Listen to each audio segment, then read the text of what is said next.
The question is no longer whether AI will impact your career. The question is, will you be ready? At Certified AI Academy, we're helping ordinary people gain extraordinary skills in just 8 weeks.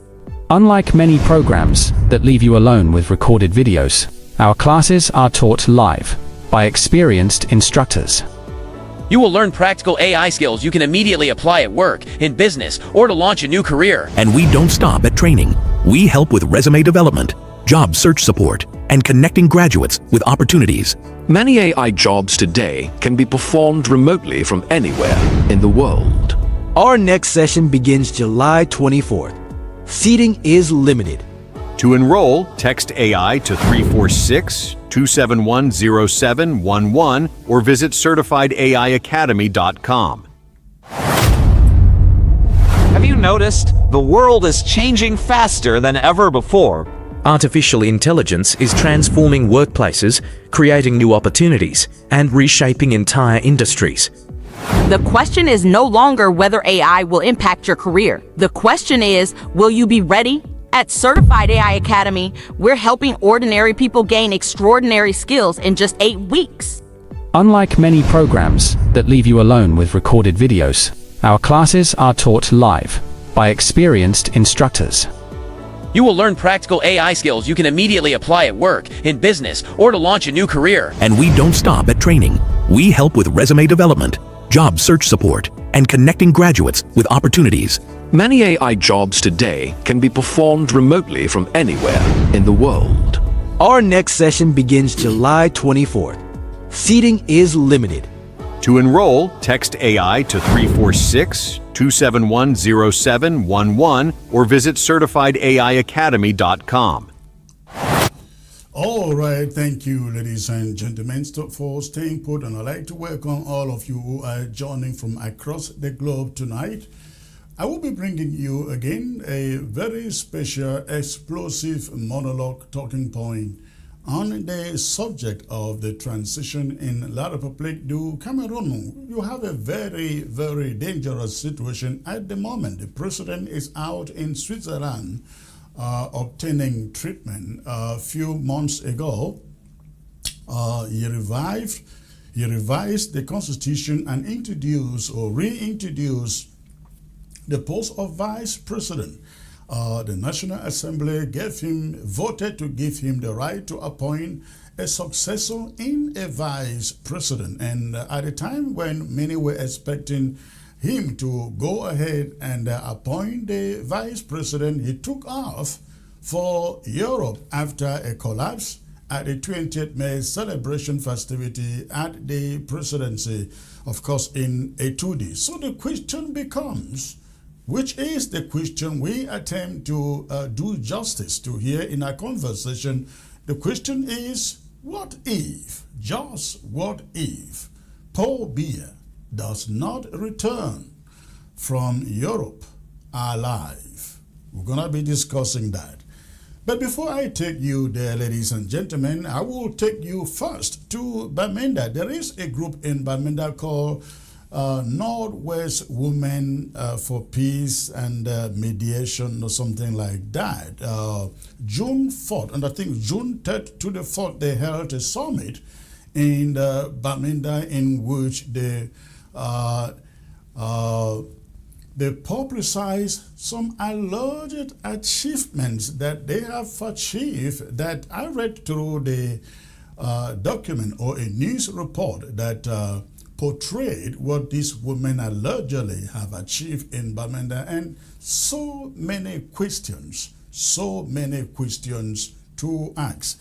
And that is where I will begin the tonight's program tonight on this women, on the subject of these women in the Bamenda, so-called Women for Peace. You can see in this image here, that is what took place in the Bamenda, June the 3rd to the 4th, as I was told. June the 3rd to the 4th. Again, I have some very hard questions for this group, and I would like to take you into those questions, ladies and gentlemen, in this first presentation that I bring to you on this women. All right. The recent Northwest Women Mediation Summit, held on June 4th through the 5th, was accompanied by impressive statistics and ambitious declarations. Organizers celebrated what they described as significant achievements, including claims of having resolved some 362 community disputes, the recognition of 71 women mediators, and the training of some 104 peace monitors across the Northwest region in their own terminology. But beyond the speeches, photo opportunities, and congratulatory statements, many are asking a simple question: where is the evidence of these achievements? If 362 community disputes have truly been resolved, the public deserves more than broad claims and applause.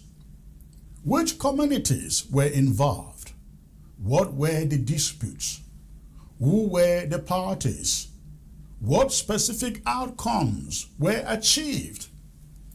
Surely an organization claiming such remarkable success should have a detailed report card available for public scrutiny.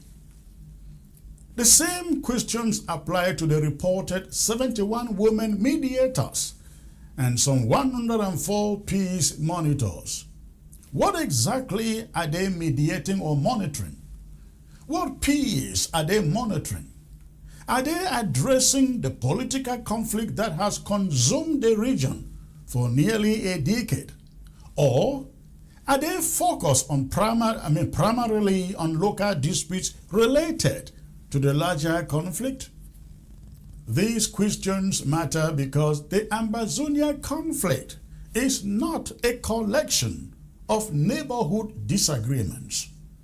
It is a deeply political conflict rooted in long-standing grievances, competing national visions, and a devastating circle of violence and murder. We have seen many of these conferences, these women conferences. They often feature regime officials, donor representatives, and so-called international partners. They frequently have conversations about everything but one thing, the one thing needful, which is justice. Can there be genuine peace without justice? Can there be meaningful mediation without confronting the causes of the conflict? Can there be reconciliation without addressing the grievances that led thousands of people to flee their homes and hundreds of thousands more to seek refuge elsewhere?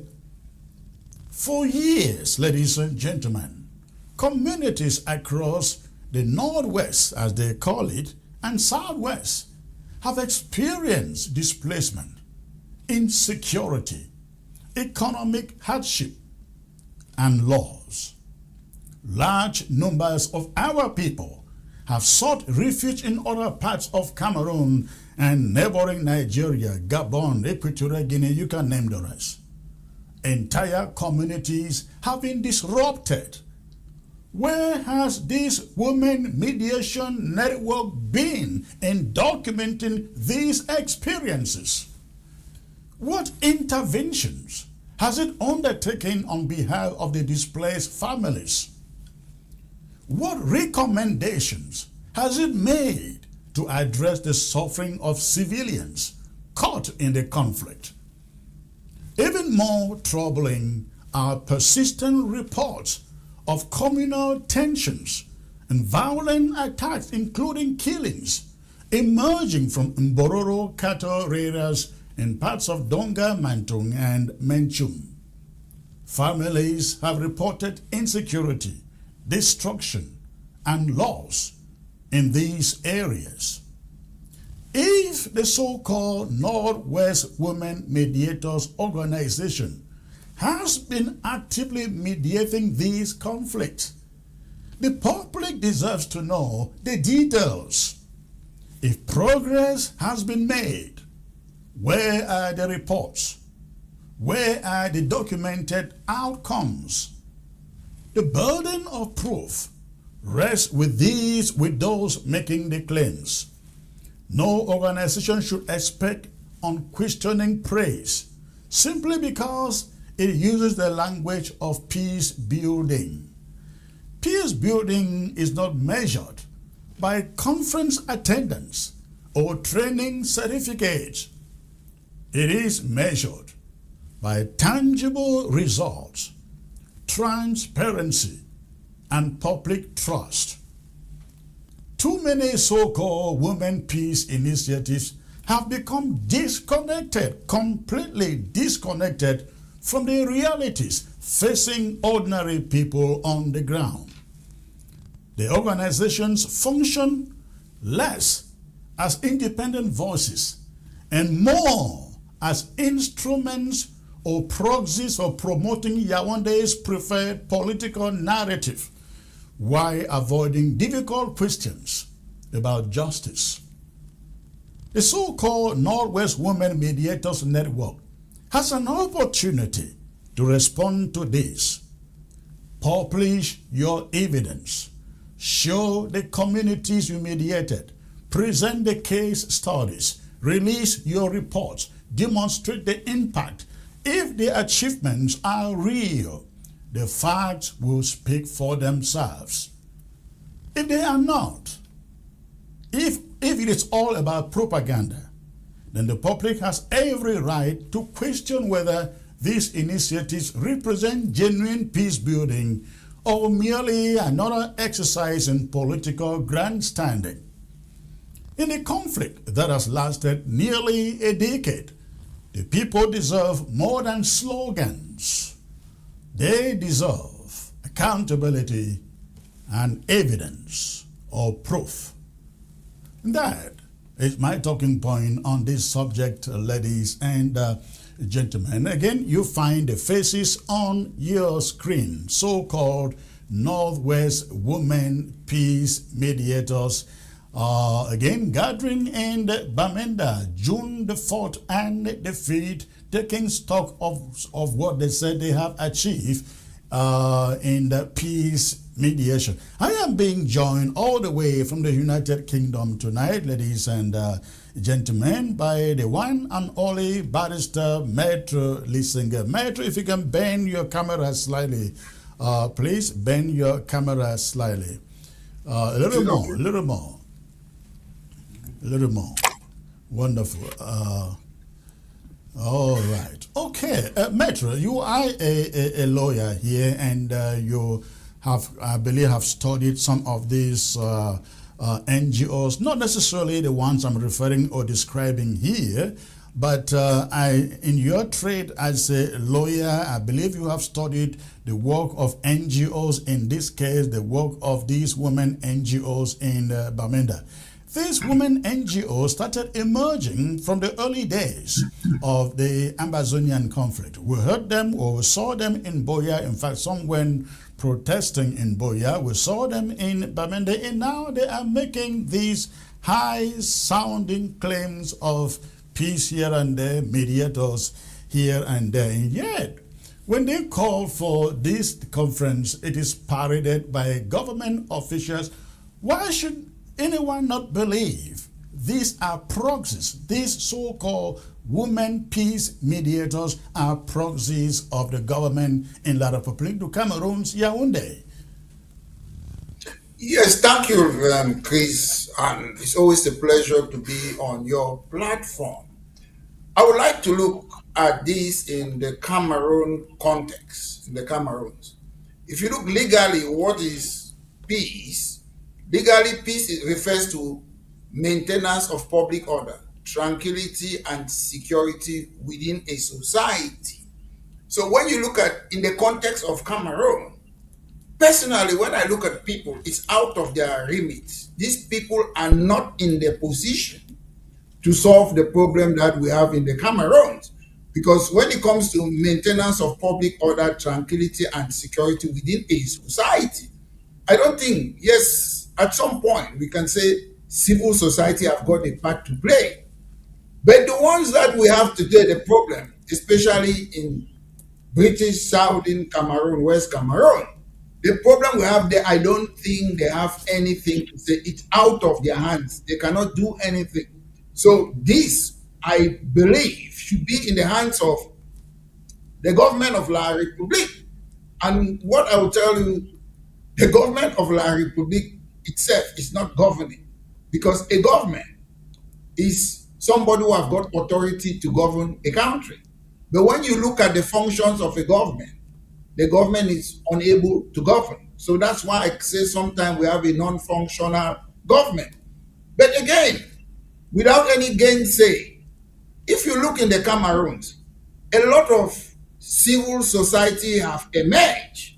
And I presume that's my opinion. A lot of people create this thing because they can go to the American embassy, they give them 200,000, they go to this, they give them money. That's what motivates a lot of civil society in the Cameroons. From the picture, what you show me, these people, they are just as if they are from a party. They don't look like people who are there to solve problems, because if we can see pictures as you made mention, we could have seen them deliberating somewhere. Maybe, I don't know, we could have seen videos, and you ask a couple of questions, which they are right question for them to answer. But unfortunately, as you say, we don't know them personally. But if you know the regime of La République du Cameroon, if somebody is not working within what they want, they will send their beasts and gendarmes to harass them. So what looks like a deck, quacks like a deck, it's a deck to me. Thank you. Thank you. But one thing that really worries me when you look at the whole scenario of these women coming in, they would want everybody to believe that, we have been operating within the context of the 10 years war. But then you look into what they are claiming to have achieved, it sounds like they are saying we went into communities, we mediated within individuals, but then I guess they go out to the American Embassy, the European Union, Canada, the British Council, and so and apply for funds as if they are working within the context of the war, trying to resolve the problem. So the question becomes, why shouldn't they put out exactly what they are achieving and what they are achieving in the context of the war out there for people to see, isn't it? Yes, Chris, you are right, as you're saying. But from my understanding, even today, I understand, especially some villages in the Northwest, people were shot. 2 girls, they were killed a couple of days, they were shot. So I don't understand these people. If they believe they are trying to resolve the issues in Southern Cameroon, I don't understand if they are free to go and walk some of our streets or villages in the Cameroons. Because from the picture, what I'm seeing, they are fancifully dressed. It's as if they are from a party. I presume, as you said, they would have been able to show us what they were doing. But my point is simple. The problem in the Cameroons is even more than Mr. Biya. So when I see people of this stature, with all due respect, I don't know them, I'm not accusing them. But when people come and say they can solve the Anglophone problem, or whatsoever means they are doing, it's beggars belief, because I know what that problem is. You know what that problem is. Even the problem is more than Mr. Biya, because Mr. Biya have to Yaoundé come and Macron. Mr. Biya, a head of state from La République, is Mayor élève. So sometimes we might see, we give Biya that too much power that Mr. Biya hasn't got. Sometimes when I look We think, oh, Mr. Biya, to me personally, it's my opinion, political opinion. Mr. Biya haven't got that power that some of us we think he has got, because everything consultation comes from France.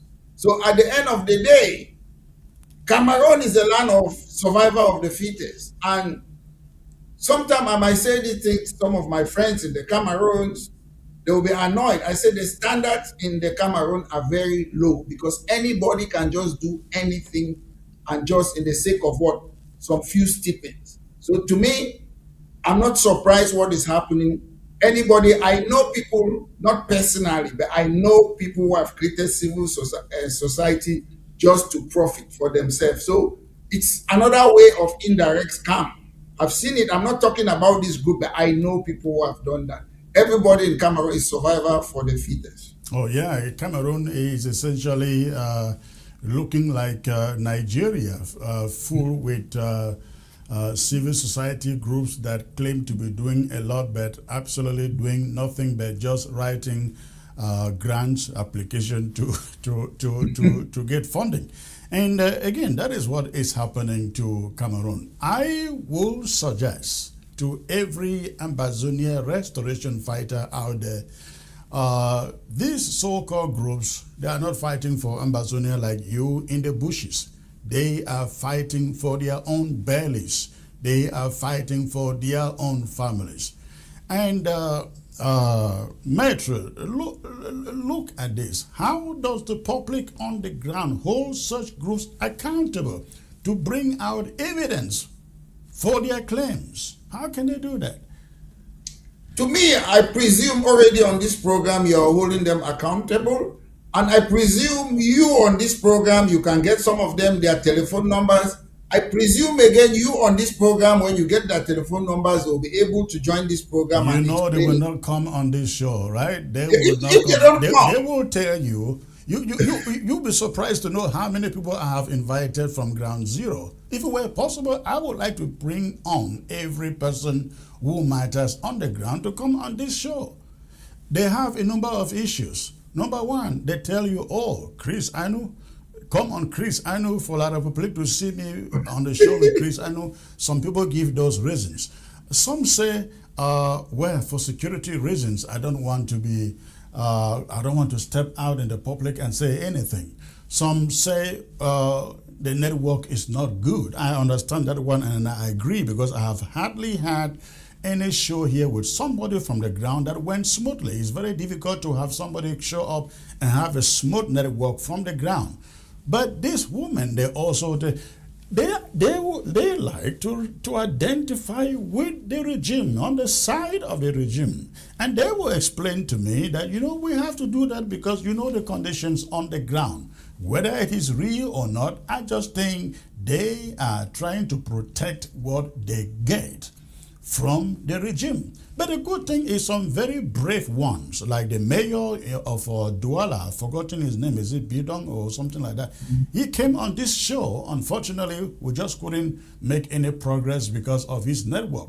I've had Dr. John John Ako on this show, and it went really smoothly. I've had Barrister Fru, who is representing Sisiko and the rest on the ground, come on this show. It was great.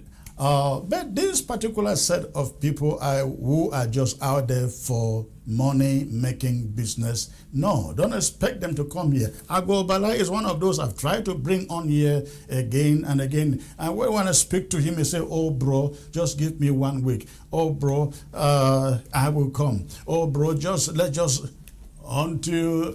Chris, to be honest, there are a lot of people in the Cameroon who are chameleons. Yes. I know Dr. Ako is my friend. Dr. Ako is genuine. I know Nzimwum, he's genuine.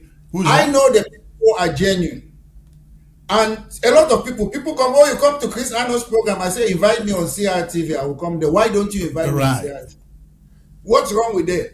I can come to any person's platform. I want you to invite me on CRTV. So to me, that's not a point, because the way people think, anybody is entitled to interview any person. And again, if those ladies, they don't want that you disclose their identity, they can do that. There are ways that you can how do you say it again? There's a way that most journalists in this Western world, sometimes they hide your identity and you say what you want to say. But at the end of the day, it's suspicious. And it saddens me that a lot of people in the Cameroons, they don't know what we are going through. Because at the end of the day, it took only 100 days. One person, when they brought down the plane of the Rwanda president, it took 100 days for 800,000, close to 1 million, for people to be killed. So sometimes when we come and talk, people think that we are the problem. We are the people looking for a solution. We are the people who want peace. Because the day things will go wrong, even the First World War, a 19-year-old guy, Gavarino Principe, he just assassinated Archduke Ferdinand and the wife. What happened? First World War. So sometimes when we are talking, nobody is listening. And where am I? You're in Texas. I'm in London. So when you people start slaughtering yourself, they will not be there. So sometimes you don't know, we are trying to say a government should look into the problem. There is a problem. It doesn't matter whether they elected Mr. Biya, is irrelevant. They can elect you today. The next day they say they don't want you. Under 2 years, the Prime Minister of the United Kingdom have been Prime Minister for under 2 years. I'm sure Chris Wade, a couple of days, is going to go. They will remove him. So there is no guarantee, oh, this person is there, I have to do what I want to do. What's Mr. Biya's policy? Mr. Biya haven't got a policy for 43 years. He runs a country with a degree. So at the end of the day, Cameroons can give you heart attack when you look at other countries. So it's a shameful thing. People think we talk because we love talking. There's a lot of things we could do, and with our time that's standing on this platform, the people think we just love talking, we criticize everything or what. Yes, I have a right to criticize. They don't even read their own constitution, because you have the right to hold the government to account. It's very important. You see, what amazes me and intrigued me in what this woman, the report this women are putting out there, listen to what they say here. They say, Northwest Women Mediators Summit held on June 4th to the 5th with very impressive statistics and ambitious declarations. Organizers celebrated what they described as significant achievements, including having resolved some 362 community disputes. Think about that. 362 community disputes. Now, I'm sure, Barrister, you heard again and again and again of the conflict in the Menchum and in Donga Menchum, where you have Mbororo, the Mbororo community constantly attacking the residents within that community who are not members of their community, and many have been killed. And in return, lots of Mbororo community cattle has also been killed. You would think that this would be one of the occurring dispute that the women would have resolved. No, it's not one of them. So the question becomes, if they have resolved 362 community disputes, how come this outstanding dispute remains unresolved and there is no evidence they have attempted to meddle into it? You can see from the picture, it's a what? Northwest Women Peace whatever. Yeah. And who is in front? A man. And I don't see why, if you want to resolve a problem in a country, I don't see why you should bother Northwest women or men. You bring people together. You don't talk whether it's a women or men. It's about peace. So I don't know, as to me, from all the evidence you're putting in front of me, these people are there to have their civil society and ask for these things. A lot of people do those things in Cameroon. I know that. It's for a fact, because it's Northwest women. Instead of women to stand in front, I can see men. So these men, they organize it too. Maybe they will take the pictures and go to Yaounde and say, okay, give me this money. This is what we have done too. Because today, everyone in the Cameroon is a scammer. They are just trying to take their own piece. It's a fact.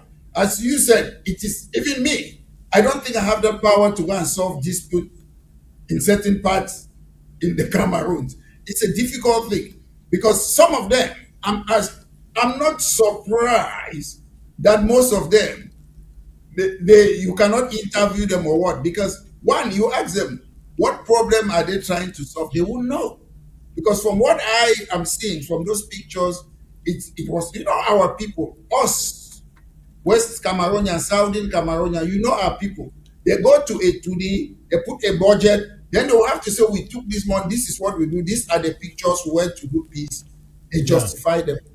That's how they operate in the Cameroons. Well, I really want to hope that they will respond to this message, and we will make sure we circulate this message as much as possible so it gets into their hands. We will stay on the case until we get a response from them.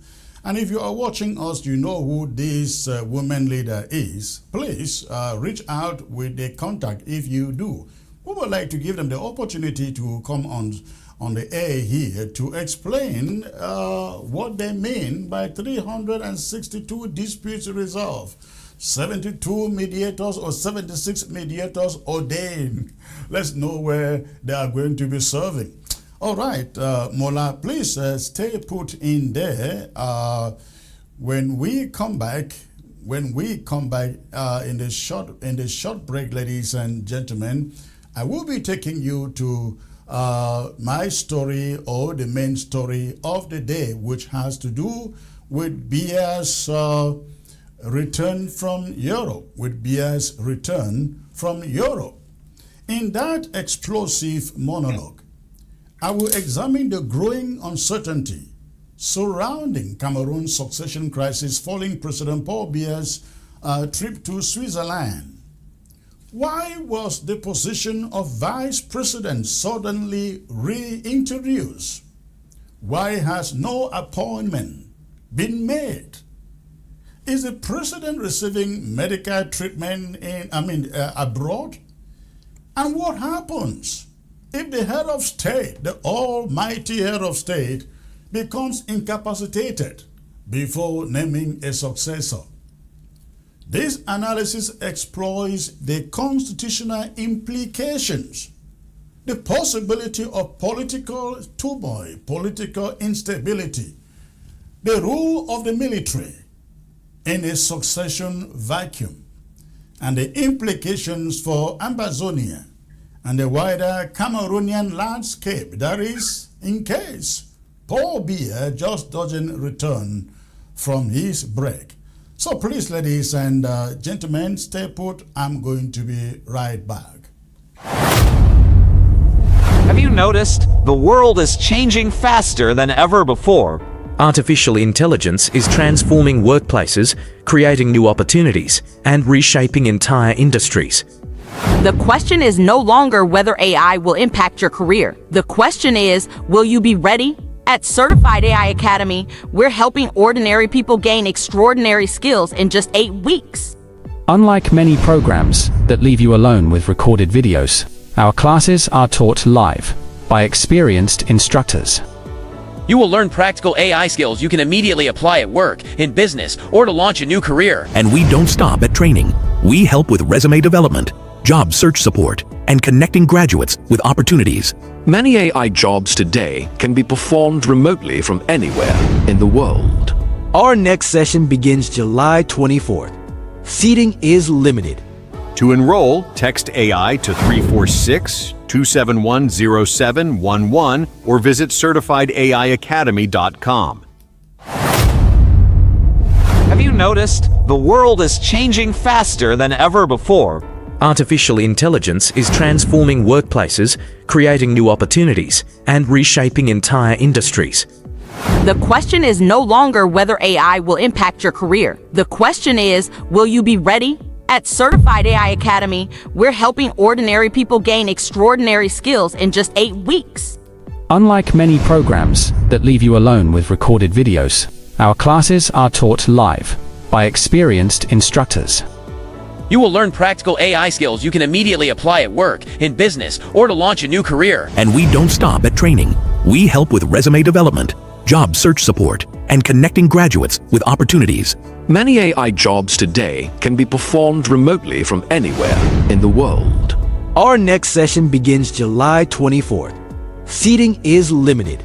To enroll, text AI to 346-271-0711 or visit certifiedaiacademy.com. For months now, Cameroon's political class has been consumed by one question: who will become the country's vice president under the newly adopted constitutional arrangement? The significance of that office, though considered to be very controversial, cannot be overstated. Unlike in the past, this vice president is the designated constitutional successor in the event of Paul Biya's death, resignation, or incapacitation. Yet, just as the nation was waiting for the announcement of the individual who would occupy this crucial position, President Paul Biya quietly departed for Europe, Switzerland to be precise. The departure in itself has generated intense speculation. Officially, they say it is a private trip. Officially, there is no cause for concern, they want us to believe. Officially, the president continues to project no mercy. But politics is not conducted only through official statements. It is also conducted through timing, context, and unanswered questions. The timing of the trip is impossible to ignore. Only weeks earlier, during the May 20th so-called National Day celebrations, President Paul Biya, appearing as frail as usual, was reported to have collapsed during a reception at the presidency. The news circulated widely and reignited long-standing concerns about the health of Africa's oldest serving head of state. No government likes discussing the health of its leader publicly. It today certainly does not. But whether officials admit it or not, many Cameroonians believe the president's trip to Europe is connected to medical concerns. And that brings me to a question very few people are willing to ask openly. What happens if Paul Biya does not return from Europe alive? This is not a question of disrespect. It is a question of state continuity. For decades, Cameroon relied on a constitutional succession mechanism that designated the president of the Senate as interim leader in the event of a vacancy at the presidency. That framework, however, has now been altered by the recent constitutional reform that created the office, or let me put it, recreated the office of vice president. The problem is that the office only exists now on paper. The appointment has not yet been made. The result is a potentially dangerous constitutional vacuum. If the president were to become incapacitated or say die abroad before appointing a vice president, who exactly assumes authority? Who commands the armed forces? Who signs decrees? Who controls the security services? Who guarantees continuity of government? These are not theoretical questions. They become urgent questions the moment uncertainty enters the presidential succession process. In such a scenario, Cameroon could witness an intense struggle among competing political factions, and there are many, talking about security establishments, regional interests, and elite networks that have spent years positioning themselves for the post-Biya era. The stakes are enormous. Control of the presidency means control of one of Central Africa's most important states, its resources, its security apparatus, and the direction of its future.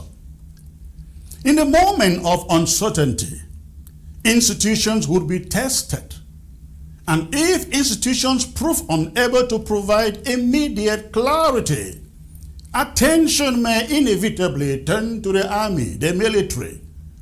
History teaches us that when political systems, especially in Africa, face succession crisis and constitutional ambiguity, armed forces often emerge as the guarantors of order, whether temporarily or otherwise. This does not necessarily mean a military takeover in the traditional sense of it. It could mean the military stepping forward to secure state institutions, prevent unrest, maintain public order, and supervise a transition while political actors negotiate a pathway forward. What it almost certainly would not mean is an automatic transfer of power to any single political figure. Those who believe such a crisis would simply result in power being handed to opposition leader Issa Tchiroma may be underestimating the complexity of Cameroon's political landscape. There are too many competing interests here, ladies and gentlemen. Too many power centers, too many networks that have invested decades in protecting their influence. Any transition would likely involve intense negotiations among political elites, security actors, regional blocs, economic interests, and international partners, Paris in particular. The objective for many will be to create a level political playing field acceptable to the broadest possible coalition. But even that would require extraordinary political maneuvering and compromise. Which brings me back to the central issue here. The safest path for Cameroon after Paul Biya is not uncertainty, it should not be. The safest path is clarity. The safest path is for Biya to hopefully return swiftly, complete the appointment of vice president, and establish an undisputed constitutional succession framework before any future health crisis, incapacity, or transition occurs. Nations do not become unstable because leaders grow old. Nations become unstable when institutions fail to prepare for what comes next. Today, Cameroon stands at precisely such a crossroads. The question is no longer whether succession will happen. The question is whether the country will prepare for it before events force its hand. And that may be the most important political question facing Cameroon today. As uncertainty grows in Yaoundé over who succeeds President Paul Biya, Southern Cameroonians, Ambazonians must resist the temptation to become emotionally invested in the outcome, regardless of whether or not one of their own Anglophone Southern Cameroonians, Ambazonians is appointed vice president. The reality is that the appointment of an Anglophone or Ambazonian to such a position would not, by itself, address the root cause of the conflict that has consumed the Southern Cameroons for nearly a decade. Many will undoubtedly want to present such an opportunity as a historic breakthrough. Others will argue that it demonstrates inclusion and national reconciliation in La République du Cameroon. But Ambazonians must ask themselves a simple question. Does the appointment of an individual resolve the political grievances that gave rise to the conflict? Of course, the answer is no. The fundamental issues will remain unchanged even if one of yours is appointed vice president. Questions of identity, governance, political representation, historical grievances, and the future relationship between the Southern Cameroons and La République du Cameroon cannot be settled through appointments in Yaoundé. At best, such a design to pacify public opinion and reduce support for resistance on the ground. That is what it is all about. That is in case they do so. The only sustainable path to peace and justice remains a credible third-party mediated dialogue that addresses the root causes of the conflict and produces a mutually acceptable political settlement. Until such a process begins, Ambazonians should remain focused on their stated objectives and on the realities of the conflict. Whether through continued resistance or a negotiated ceasefire agreed upon by both parties, the struggle will not be resolved by symbolism alone. It will only be resolved when the underlying issues that sparked it in the first place are honestly confronted and meaningfully addressed.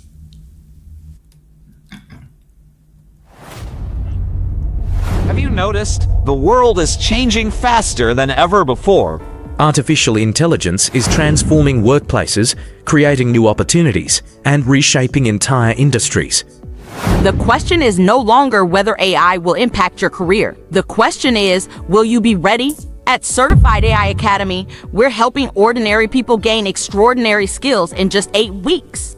Unlike many programs that leave you alone with recorded videos, our classes are taught live by experienced instructors. You will learn practical AI skills you can immediately apply at work, in business, or to launch a new career. And we don't stop at training. We help with resume development, job search support, and connecting graduates with opportunities.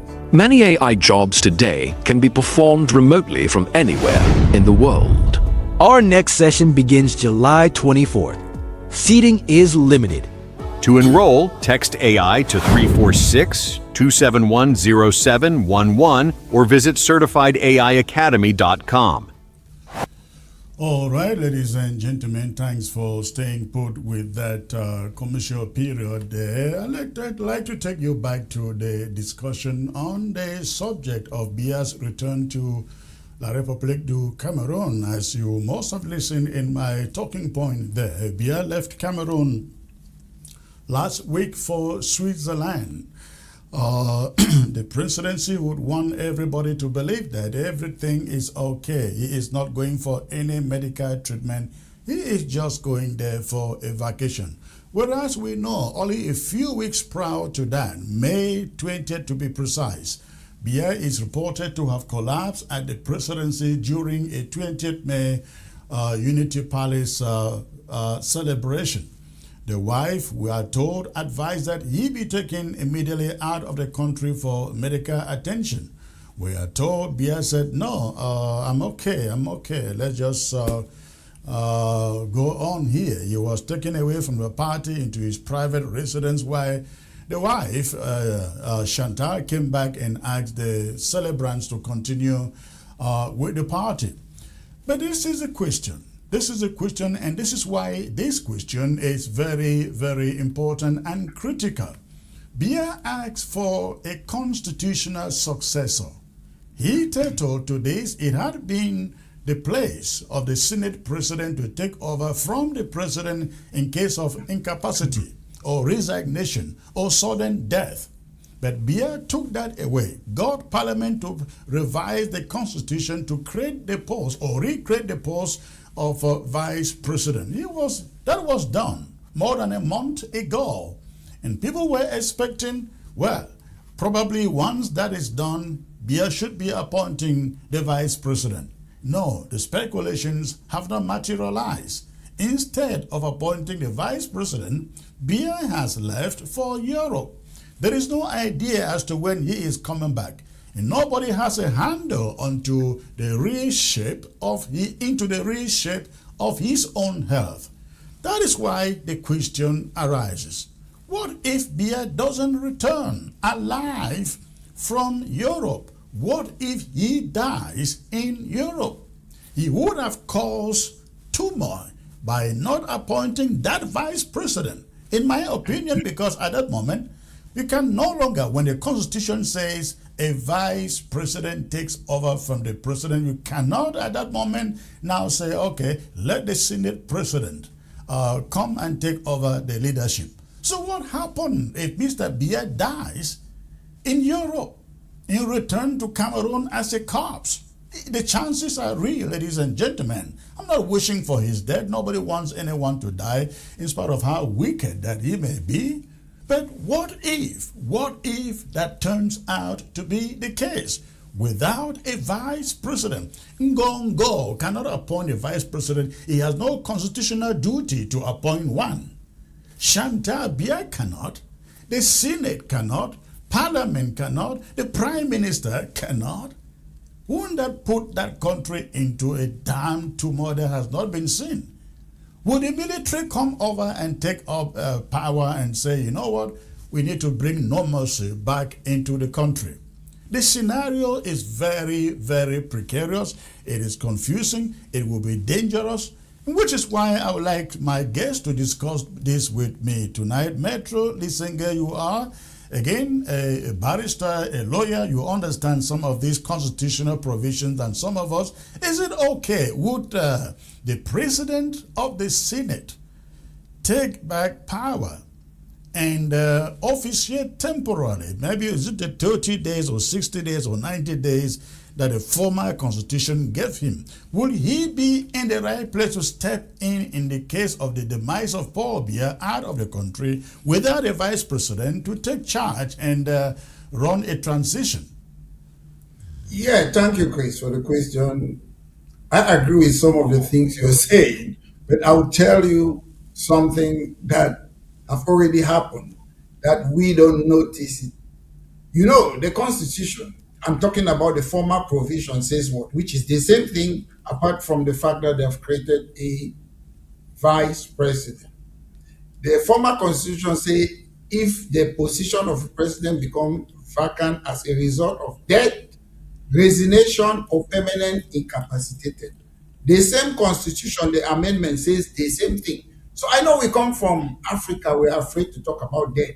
The Constitution of Cameroon can ask us to talk about if Mr. Biya is dead or not dead. Because some people will be watching this program. How can you're praying for somebody to die? No. The Constitution says Biya is the president. I must start by saying, in constitutional law, there's two persons in a president, Mr. Biya.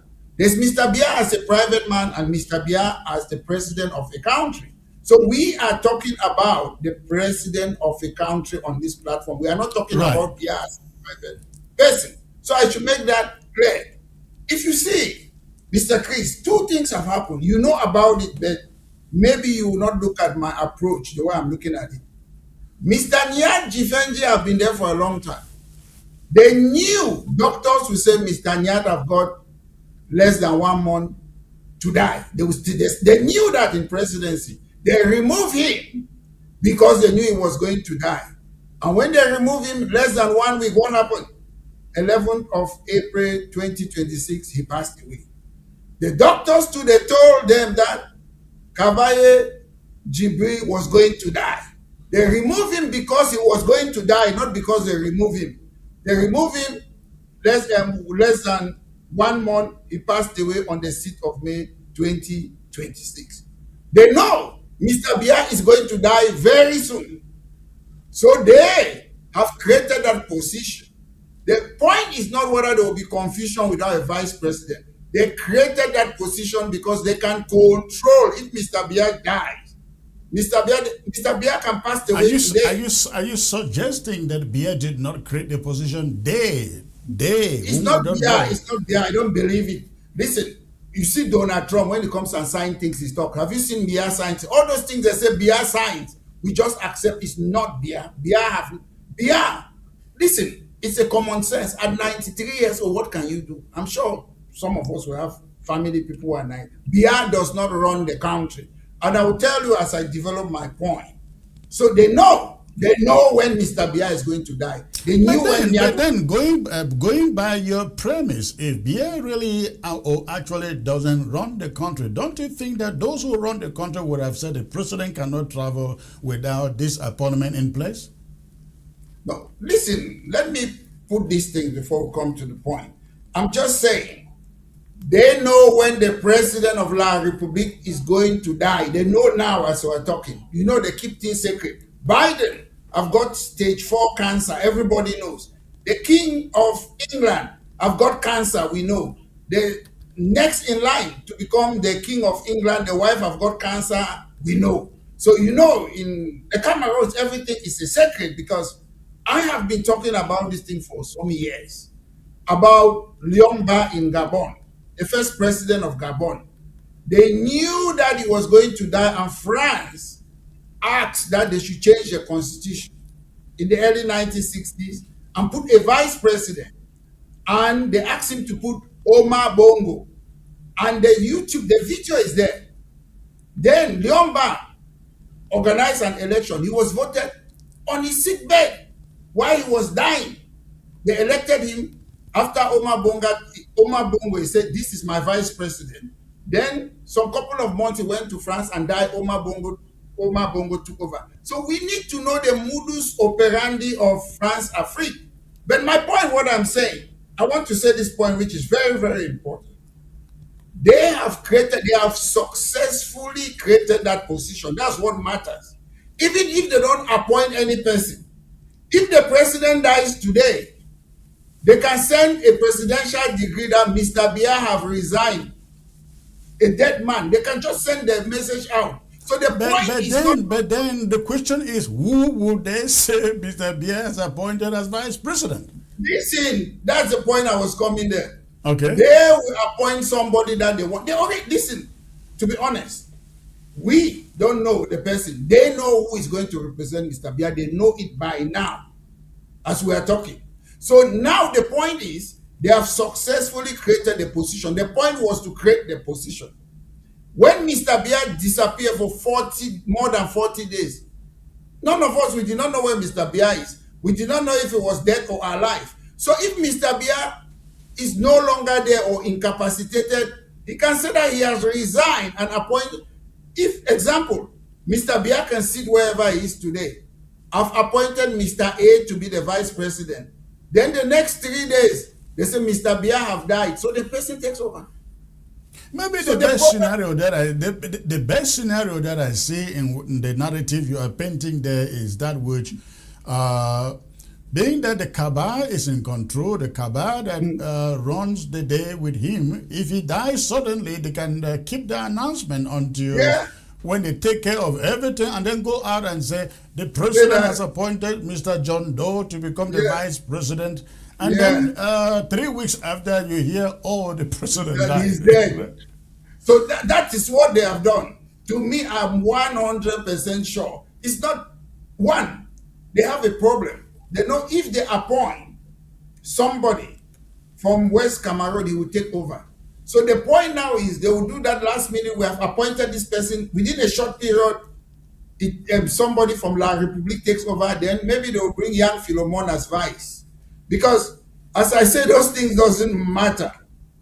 Because at the end of the day, these people, they are still under France. And that's why, when I see most of these, our brothers from La Republique, they shout a lot on television, social media. They should go and confront France. That is the problem, because the next 50 years, nothing will change. France have got a lot to lose. France would prefer that Southern Cameroon should go away than for us to come and have a federation that will affect the other France-Afrique country. France is very afraid it will crumble their economy. At the moment, France is going through a lot. So at the end of the day, it's a game. They already know. Listen, we saw it. I just told you. You saw what happened to Niat. They knew. Why is it that Niat, they did not repatriate Niat? The doctor says it's finished. And again, just to bring something, you see, it is disappointing that somebody who is meant to be a president of a country is going outside to have treatment. I've seen 2 prime ministers beside me, Boris Johnson, Tony Blair. When they were sick, they come to local hospital like any other person. Yeah. So when I see you are the one to make hospital for us, and when I look, people in Victoria, there is no electricity. People say, oh, I have closed my off license and this. What are these people doing there? And to be honest, Chris, it's quite, this La Republic can give somebody's high blood. Because they say they are a government. They don't do anything. I saw something, they said, the train station, leave people in where you are, in wherever in Texas. Your local mayor, Trump cannot come and dictate on that mayor. Absolutely. They have their powers and things. So why is it there is one person deciding in the whole country? I don't understand. And there's somebody I followed his biography. I was very impressed. France Fanon, somebody from Martinique. He went to France during those colonial days, and he studied, he became a psychiatrist, and he have to study the psychological, cultural, and socio-political impact that they have got on colonialism. And one of the things I pick up, he said, they just exchange these white colonialists and put black people, choke eyes coconut. I followed this documentary. He died at the age of 36, that man. These are the people I say they are prophet. He went to Algeria and studied blah, blah, blah during the Algerian war.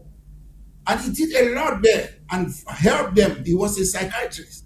So he was treating these colonial French people who were killing Algerians. Then he was treating the victims at the same time. He wrote a book about this when he was in Algeria. Sent it to somebody, he published it in France. They banned that book, but the book have already spread out. And he had to go to America. They diagnosed him that he has got cancer. He said, how long have I got to live? They told him. That's when he wrote the book.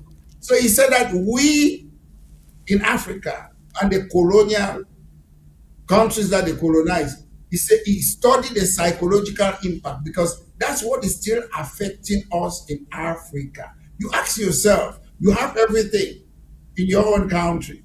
Then you allow other people to be controlling you. It's open. Mr. Biya will tell us, after the major national dialogue, you're going to tell Macron as who? And people don't ask questions. And that is the right reason to me, personally. It's my right, even La République Constitution. I cannot stand the political way of La République. I cannot stand it. It's not today. We in the Constitution, they say, well, you have a right to self-determination. The UN Charter is there in their Constitution. African Charter on Human and People's Rights is in their Constitution. Then people want to exercise their political right, you're killing them. So I don't understand these people, and part of our problem is us. Sometimes they say, oh, they are maltreating Prime Minister John Gute. My lecturer, the Constitution of La République gives powers to John Gute in the Constitution. Article 12, you're the head of state. He doesn't need to listen to Paul Biya, but because he was appointed, he cannot talk. That's the problem. He was appointed. When President Paul Biya of La République came to power, Ahidjo handed over to President Paul. What happened? Ahidjo was the president of what? CNU. Ahidjo wanted to control Biya. Biya said, look at the Constitution. He said, I'm the one who have this power. So why can John Gute not say the same thing? Even the unappointed vice president hasn't got powers. Gongo haven't got powers. There's no function like Secretary General in the Constitution. There is no function as First Lady in the Constitution.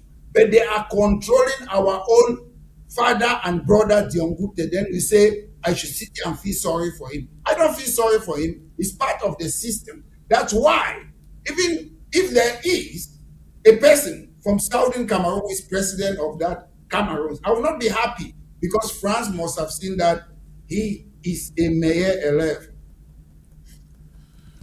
Well, what do you make of the fact that I was speaking to one of the Anglophones in Yaoundé at the weekend, and they are very optimistic that the vice president will come from the Anglophone zones, as they call it. Why do you think they have these lots of optimism? You also see it out there from the Agbobalas and the Cameroonians. Again, right from the Prime Minister's office. This guy I was speaking to me from the Prime Minister's office. They are very optimistic that the next vice president will be Anglophone, because they said that is even what other Francophones are beginning to argue. It is legitimately an Anglophone position. It just cannot resonate in my head that Biya is going to appoint his successor to be Anglophone. Do you ever phantom that? Listen, to be honest, the name you mentioned, two names, Barrister Keremuna and Agobala. I have no respect for these people, and I'll tell you why. These are people who are political prostitutes. And why? I'll tell you. Akeremuna always come every time when there's election. He comes there and say, I want to stand and this. The next minute, I'm supporting Kamto. So why are you there? I'm sure to me, it's my opinion. He likes it, doesn't like it. He is playing for La Republique. The other time again, Akeremuna came again, this last time again. I'm standing presidential candidate and support Bello Buba. Yeah. Agobala have been singing. I have no respect for him. He's somebody I was in Guapele with him. But I don't need to talk. I'm talking politics here, so I will speak up my mind. I have no respect for Agobala. When Agobala was arrested and other people, I spent the night in the embassy in London campaigning that they should release them. Until today, that man have never called me and said, thank you, I heard what you did. But that's not the point. The point is, you cannot sit and say you want an Anglophone candidate. Anglophone candidate. The next time, first time in your life, you're somewhere campaigning for Issa Tchiroma. So these people, they lack conviction, they lack probity, they lack integrity. So they are not people I can discuss politics with me personally. At the other time again, he was appointed for SDF. So you have to have a stand. You need to believe in something. So to me, and again, Chris, the problem is not about position to me, to go straight to your question. The problem is about institutional reform. Sometimes I don't like to use their word, oh, we want federalism or what. I want equal status because why I say this? Once I say federalism, they know how to manipulate the system. So all I need to tell them that, please, can you use your ENAM that you inherited from France? Can you use your gendarmerie you inherited from France? Can you use your ENS, your military tribunal, your Napoleonic Code, your France CFA? You inherited it from France. We too, we inherited a lot of things from Britain. Can you use your own in your own side and we use it in our own side? There you put them, their back is on the wall. Because I don't want to, when you say federalism, they say, is it going to be 2 states, 10 states? They play their games to bring confusion. Because at the end of the day, as somebody from West Cameroon, we have a legitimate right. We never had any agreement that we should use France CFA or their institution. If they were ever to remain with us, we should be using our own institution. They use their own. That is it. But at the end of the day, when it comes to, you say Anglophones are dreaming. Let me tell you something. Assuming an Anglophone could be the president or vice president to become president. Let me use one of these persons. He's from CPC, he's my senior man to work. Prime Minister Tchiroma. Young Philemon, I want to know what has he done? What? Listen, young Philemon, at the age of 27, young Philemon was procureur, that's prosecutor in High Court in Biya. 27 years old. Young Philemon became Minister of Territorial Administration at the age of 27. What did he do? After that, he became what again? Ambassador or High Commissioner in Canada for 20 years. I want to see how does Anglophone be in those positions helping us. Then he became one of the longest serving prime minister for how many? Close to 10 years, young Philemon. Then after that, he went to the UN General Assembly. Young Philemon have been there for how many years? He's not an MP. They go and look at Noni, where he comes from. And I know a lot of people are afraid to say it. Young Philemon is Palm Ona's son. Cameroonians, they don't like to say it. I have heard that. I have heard that narrative a lot. I know that. It's not hate. When his brothers are sick, he goes there. It's Palm Ona. He doesn't want to use the name Mona. It's for his advantage or whatsoever. So Akere Mona is his stepbrother. No, it's the truth. I don't know why they don't talk it. The Mona people are my friends. I think you know what? I have to delve into that story to do some investigation, and we conduct a show on that. Yeah, no, it's true. I know personal thing behind the scene, but I don't know why you are afraid to say this. They meet together. I remember when the doctor was sick, they informed him he run there. He was his brother. He went there. He was there. So sometimes I don't know why we are scared to say those things, or is it for political gain or whatsoever. But look, he has got a personal good career. I'm just using him as an example. There are other people. I'm not picking on young Philemon, but he has been there for more than 50 years. So if young Philemon, name one thing that young Philemon being in power have helped Southern Cameroon. Nothing. It's not the only one. There are others, but I just use him as an example. All of them. You can start from Achidi Achu. You can ask, what did Achidi Achu do for Angola? That's what I was saying. Right? All of them. I'm just using one man. Yeah. So they are there. So because and we need structure. Let me say, we have a good structure. An Indian man was prime minister in UK. It's not about an Indian man being. It's the institution. Right. We don't care whether we have our institution in La République in Southern Cameroon. We Southern Cameroonians will say we like this. La République man who was born here and put him there. That's not the point. We need institution. We don't care about individual position. That's what is killing us. Because at the end of the day, Mongo Betty, who was on exile for a long time, he could have been a good president from La République. André-Marie Mbida, he was there, he was against France. They have to kick him out, put Ahidjo there. After that, Ahidjo imprisoned him. So the problem is to have somebody who knows what they can do. If there's we have seen Che Guevara left Argentina, went to Cuba. Jos Lobo left Lithuania and went to South Africa to fight there. So the problem is, to me, I don't always look that because you're an Anglophone, you solve our problem. All those Anglophones who are in La République government, they don't care. They care about themselves and their family. Governor Achumufo resigned. He died in America. So at the end of the day, I don't care. I'm colorblind. Tell me what you can do. Tell me that you recognize that two states came together, two countries came together. Tell me, I don't care whether it's a Nigerian or a South African or a British man telling me that what we want is our institution, it's not this. And it doesn't guarantee you that if young Philemon, if Diongute is there, he will do it. Before they put you there, France will know that you're part of their puppet. That's the truth. They look for a puppet. And when you're there, they put people behind you. And you know, Mr. Diongute, in his office, they appoint everybody there. He's just prime minister. And at the end of the day, they look for people who want to enjoy their personal life, look after their family, and put them there. That's how it works in the Cameroons. So we need people who are patriotic, who love their country, who want to make sure that the people of the Cameroons can run their own country rather than to be having Mayor elect, the French president. To be honest, and people don't ask questions, please. How can a president say after national dialogue, Je m'en vais rentrer comme to another president. Why not British Prime Minister? Mr. Biya doesn't do those things by mistake. He does it deliberately because look, if you're Sankara, they'll finish you.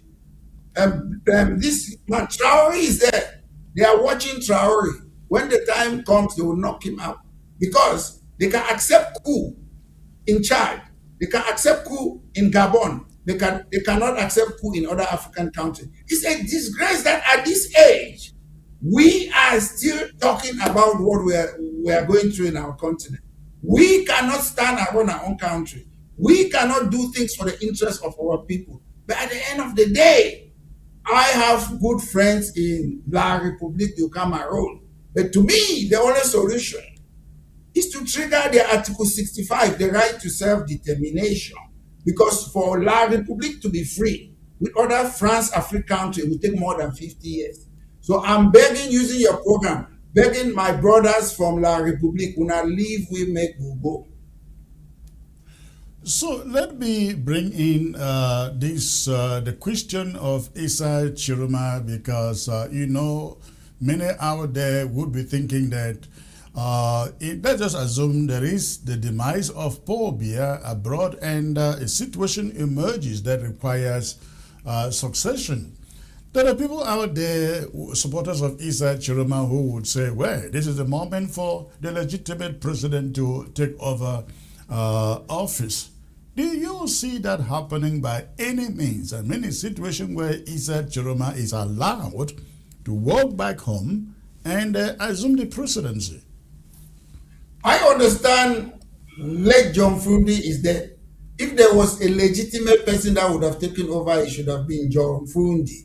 Because all this president Eliu, it comes only from La République opposition. Come to this. We never used to hear about President Eliu when Frundi was legitimately elected. I don't trust this La République people, whether you call the minister or what. Because you were elected. Somebody was elected in Burkina Faso, and Traore came and took over. People love Traore. I don't believe in just election without transparency. And to me, I will tell you truly, Issa Tchiroma have committed a lot of atrocity, and Issa Tchiroma should stand trial. I don't believe in those things. If somebody comes there, in Africa, we just think everything is about election. Election without transparency. Election without accountability. It doesn't matter. Traore is, I presume, I don't know. Traore is the most popular president in Africa. Was he elected? We need people who are patriotic, people who are honest. Tchiroma have been there for a long time. He never said anything. And he's an opportunist. His supporters might say that he should come there. But at the end of the day, Mr. Tchiroma have got a case against the election, the aftermath of the election, that people were abused. But Mr. Tchiroma is not telling us about what have been happening in Northwest and Southwest, Southern Cameroon. He's not saying anything. Why? He's part of it. He's just like that broadcaster in Rwanda that called people cockroaches, and more than 800,000 people were killed.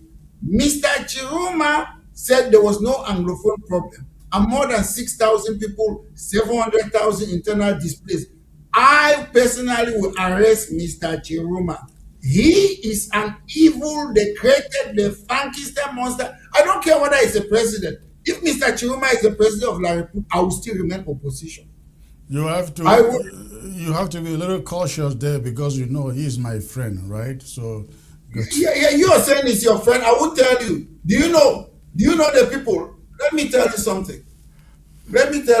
Chris. It's a personal thing, but I will say it on your platform. Do you know, Mr. Tchiroma, my in-law, the person who is directly married to my sister, is from Marijuana. He was vice president for Bello Buba for 30 years. I used to look at him like a fool. He resigned and supported Tchiroma. So I know Tchiroma fine. I know him. So he resigned and sponsored Tchiroma, my in-law. But politics is politics. I'm expressing my mind. That's my mind. So my in-law knows. I tell him he was campaigning there. He was there for 30 years as vice for Bello Buba. He resigned to support and campaign for Tchiroma. So I know Tchiroma too on the personal level. But my point is, when we talk politics, I would prefer us to say, oh, we want to call for a sovereign national conference. I would say that we want a constituent assembly. I don't do politics of personality call. Let's call a constituent assembly. Let's sit and decide on this. When people do politics of personality or come to this, Biya, I'm not part of it. One person cannot solve a problem of the country. The people come, they elect their people, whether it's a constituent assembly, whether it's a sovereign, then they discuss. I don't believe in this France-Afrique system that they believe in politics of name, because we are human. We live, we die one day, and the people will carry on. So I like politics that we talk. If Tchiroma can come and tell me, how is he going to stop the monetary policy that is being controlled by France, the monetary supply, the devaluation, the inflation, economic growth? We cannot do those things in the Cameroon. I told Akere Muna before the election, come and tell me, what are you going to do? Oh, send it to his team. These are people who cannot answer questions.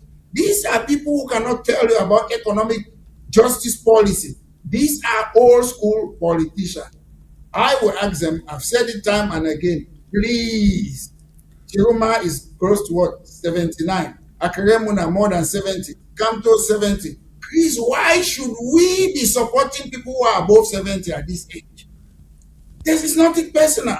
So at the end of the day, I can see my lecturer, Dr. Muzu, who I respect a lot. They should resign. If you want Biya not to be the president, they should set an example and say, okay, I'm resigning from frontline politics. You lead by example, but these people, they cannot do it. They just want to stay there forever. And in Cameroon, we call people who are 50 years or above that they are youth. That's the problem. In the United Kingdom where I live, when you're 16-year-old, you're free to go and live and have your own home. So we call people youth at this thing. In Cameroon, I'm a youth. So that is strange. In UK, I'm an old man. Yeah. So it's very important to me. I don't believe. If I see somebody saying that we want a sovereign national conference, I'll buy your idea. You want a parliamentary form of government, I'll buy your idea.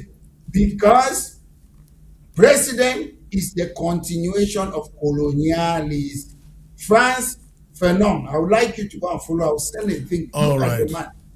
Exchange the colonial masters who are, they call themselves white.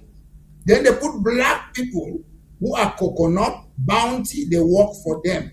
It was just an exchange. We had political independence, but not economic independence. All right, Mola, stay in there. We're going to take a brief break out, and when we come back, we are going to examine the Ambazonian angle in the transition happening in the La République du Cameroon. Please don't go anywhere.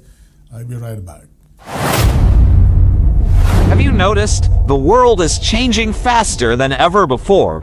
Artificial intelligence is transforming workplaces, creating new opportunities, and reshaping entire industries. The question is no longer whether AI will impact your career. The question is, will you be ready? At Certified AI Academy, we're helping ordinary people gain extraordinary skills in just 8 weeks. Unlike many programs that leave you alone with recorded videos, our classes are taught live by experienced instructors. You will learn practical AI skills you can immediately apply at work, in business, or to launch a new career. And we don't stop at training. We help with resume development, job search support, and connecting graduates with opportunities. Many AI jobs today can be performed remotely from anywhere in the world. Our next session begins July 24th. Seating is limited. To enroll, text AI to 346-271-0711 or visit certifiedaiacademy.com. All right, thanks for staying put in there. Mola Lisinga, let's look at this situation in La République du Cameroon from the Ambazonian lenses. There are those out there who would want to believe that is an Anglophone is appointed president that only pacifies the conflict. It is not because La Republic wants to have a true representative vice president who comes from Ambazonia or the southern Cameroons. It's just because they want to pacify the population and have the war die a natural death. And so the question is, what should Southern Cameroonians, Ambazonians, be focusing their eyes and their attention on all that is going on in La République du Cameroon? Is there anything to look up to coming from there? Yeah, what we are doing is we are always reactive. We are not proactive. And when you look at the Pope was there, they shout, shout, shout. La République always create contents for us, and we join them. Because at the end of the day, I'll give an example. South Africa was not fighting the same fight like us. Theirs was to end the apartheid, equality, or whatsoever. But South Africa had what they call the Freedom Charter. We cannot just be jumping and dancing to the tune of La République du Cameroon. I know people have different things. I study other people, other countries that have similar problem like us in Southern Cameroon. I look at Northern Ireland. They have been fighting for a long time. Maybe some people, they do certain things, but when you are fighting for your freedom, you need what I call octopus revolution. You allow people to do it in a different way. IRA in Northern Ireland, they used to come in London here, they would set a bomb, but they would tell the police because they realized that they were becoming unpopular when they kill people. So they would tell the police that we have set this bomb at this example. I'm just giving you Bank of England. The police would go and evacuate people. Their aim was what? To disrupt the economy. They went to Brighton out of London and they put a bomb there when Margaret Thatcher was supposed to have a party conference. And Prince Charles, the current king, who is king now, the uncle was killed, other people there. So they were doing that. At the same time, they had Sinn Féin, a political party. So they were fighting at different angles. They were taking their seats, then they were fighting. Then you went to Catalonia, it's the same thing. They had fast separatists, they had this, there are people they used to bomb or what. Because at the end of the day, I've said this to you and I will say it again.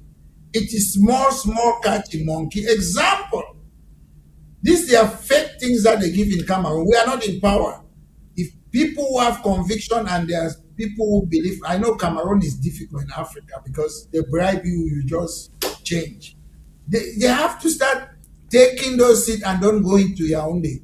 Because one, we can be waiting that they will dialogue. I remember this guy, my uncle, Pandanga, when they were doing SCNC, they were doing all those things. They had a negotiation team. I still have the newspaper.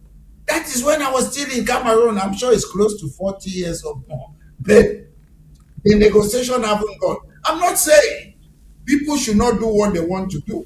Like to me, I was trying to analyze things. Like when I say they knew Mr. Nyad was going to die, that's why they removed him. So in Cameroon, it's death by retirement. You have to die to retire. They knew Kabaye was going, and they know Biya is going. And so I look at their things, I understand it, and I study it. These people, they always test the muddy water. They go. Immediately, vice president have been coming up for a long time, you remember, for years. They try, they see the public opinion, nobody's rioting, they bring it. Immediately they say vice president, they put Frank Biya's picture there, they try people, nothing. Then they will put it. Because our people are so dormant. And that's why, to me, as you say, Southern Cameroonians, British, Southern Cameroonian, West Cameroon, to me, I'm not saying, I'm not concerned with what is happening in La République. I'm concerned.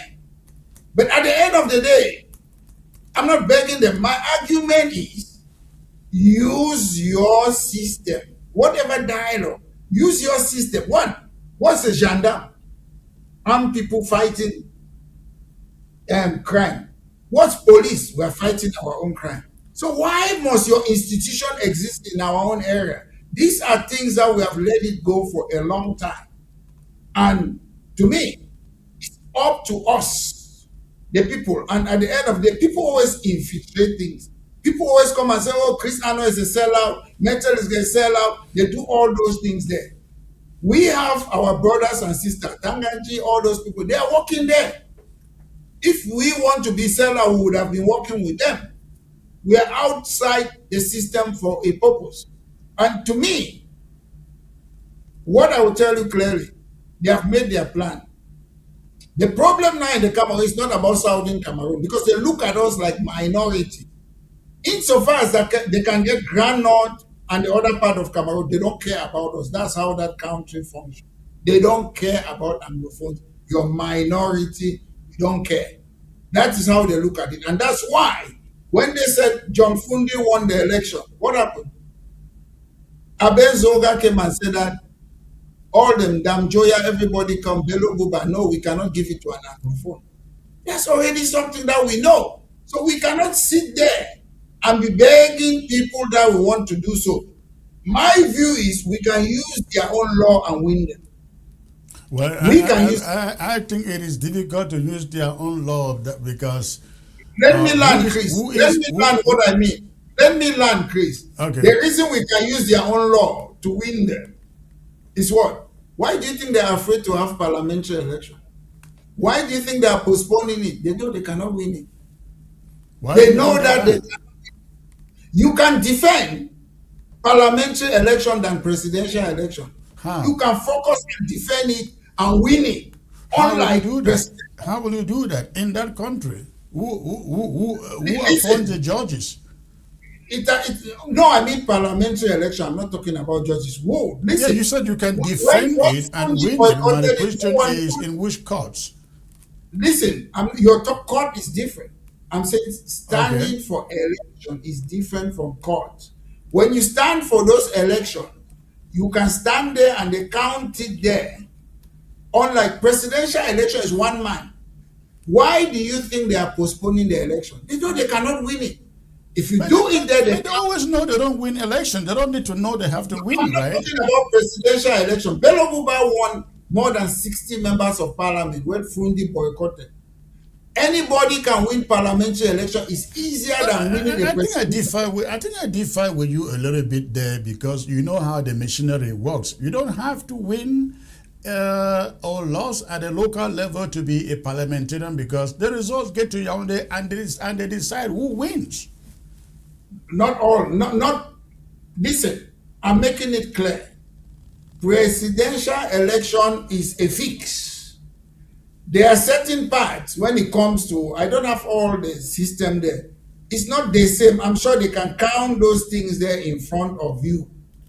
It comes from different areas. I'm not saying they still always steal it. I know people who have told me that when they do the election, they go there, this area is these people, they stuff the box. I know that. But I'm just saying it takes time. When you look Scottish National Party, it was created in 1934. It took them how long? 2000 and something to be where they are. ANC was created in 1912. It took them a long time. The problem is we always play with La République games. People have to know that this is our plan and this is what we want. If you stay, when the Pope is coming, we start talking about the Pope, we are placed. That's La République game. If Biya goes out, he's sick, is La République. They are one step ahead of us, and it's a fact. They took some 180 people. They went there, they changed the constitution. Let me tell you, this is what happened. Who was supposed to replace President Amadou Ahidjo? After President Amadou Ahidjo passed away, the successor in line would have been who? John Gu Foncha. So they realized at some point in time, listen, what this changing of constitution have been going on. They realized at some point in time, Ahidjo said, if I have to do this, let me bring Muna. He put Muna as National Assembly and transfer it So Muna was supposed to be the next in line if Aicho was not there. So they kick Foncha out. Then they look again. When the time came, who is supposed to represent Aicho? They brought Prime Minister and put La République citizen Paul Biya, he took over. So they keep on playing the game, and we keep on crying when it's something that have been happening even before I was born. So it is their game. They said Nyat. I used to tell people that Nyat can never be anything. They just do those things to say, oh, a Pamelike man is there. This man is there. So the time have come now, the same as what they did with Aijo and Biya, to appoint, because it's appointment. They changed the constitution again. So now they know who is going to take over. The government of the Cameroons is not transparent to us. They don't tell us anything. If there's only 193 years old on earth that have never been sick in his life, is Biya. They have never told us. Biya have never been sick officially. So at the end of the day, they know what is going on. And at the end of the day, whoever they put there, we don't have a say. And the point is, I'm talking about the public atmosphere, what people are thinking. They're thinking that when Mr. Biya is not there, they will start fighting each other. But these people, they like food and money too much. Insofar as they bribe all of them, they will dance to the tune. And there's another plan B for most France-African countries. If they don't want to agree on the person who is going to be president, what will they do? They'll find another person like the Gabon military and put there, which is still the same thing. It is France, Africa. Southern Cameroon need to come out from that union. If we are there, nothing will ever change. To me, I don't see what they are doing. Unfortunately, our people don't realize it. Some people have accepted to be second-class citizens. And to me, it's not about fighting or hating. I have good friends in La République, family La République. But when it comes politically, I'm in England. Is it my country? No, but I'm living there. So our brothers and sisters will be free to cross the border and come and visit if they want to stay with us in West Cameroon. That's how I see it. Nothing will change for the next 50 years. France is not ready to give up. And I'll tell you something. Harold Macmillan, a British prime minister in 1960, he went to South Africa, addressed both houses. He said the wind of change is coming. That was 1960, warning them that you have to start getting ready for apartheid to end. 1960 to 1994, that's how long. So if France want to leave La République, they need about 50 years. So 50 years, are we going to still be alive? No. All right, you make the case really good, Mola. We're going to end it here tonight in the absence of any calls. I look forward to being back on Wednesday. Thank you for coming on, sir. Thank you too, Chess. All right. Okay, ladies and gentlemen, again, we're going to call it a night here. I look forward to being back here on Wednesday. So please stay tuned to ABS. And I want to appeal to you before I go. ABS needs your support. If you have been informed, inspired, and educated with what we do here at ABS, we need to keep on doing it, because the day we shut down La République, I bet you, will assume the struggle is dead. This is the most powerful voice, the most powerful platform that keeps the Ambazonia ambition, the Ambazonian cause alive. And so I want to appeal to you again tonight. Please, if you really appreciate what we are doing here on a weekly basis, help us, support us to keep this network running uninterrupted across the globe. You can Cash App or Zelle to us using the phone number that you have on your screen. That is the phone number if you want to be generous enough to keep ABS running on satellite. Please go ahead and do so. Again, I look forward to being back here on Wednesday, and we're going to have our full panel in here. Thank you for staying put, ladies and gentlemen. Mola Lissinger, also thank you for joining me. Again, I will be back here on Wednesday. Thank you and good night. Have you noticed? The world is changing faster than ever before. Artificial intelligence is transforming workplaces, creating new opportunities, and reshaping entire industries. The question is no longer whether AI will impact your career. The question is, will you be ready? At Certified AI Academy, we're helping ordinary people gain extraordinary skills in just 8 weeks. Unlike many programs that leave you alone with recorded videos, our classes are taught live by experienced instructors. You will learn practical AI skills you can immediately apply at work, in business, or to launch a new career. And we don't stop at training. We help with resume development, job search support, and connecting graduates with opportunities. Many AI jobs today can be performed remotely from anywhere in the world. Our next session begins July 24th. Seating is limited. To enroll, text AI to 346-271-0711 or visit certifiedaiacademy.com. Have you noticed? The world is changing faster than ever before. Artificial intelligence is transforming workplaces, creating new opportunities, and reshaping entire industries. The question is no longer whether AI will impact your career. The question is, will you be ready? At Certified AI Academy, we're helping ordinary people gain extraordinary skills in just 8 weeks. Unlike many programs that leave you alone with recorded videos, our classes are taught live by experienced instructors. You will learn practical AI skills you can immediately apply at work, in business, or to launch a new career. And we don't stop at training. We help with resume development, job search support, and connecting graduates with opportunities. Many AI jobs today can be performed remotely from anywhere in the world. Our next session begins July 24th. Seating is limited. To enroll, text AI to 346-271-0711 or visit certifiedaiacademy.com.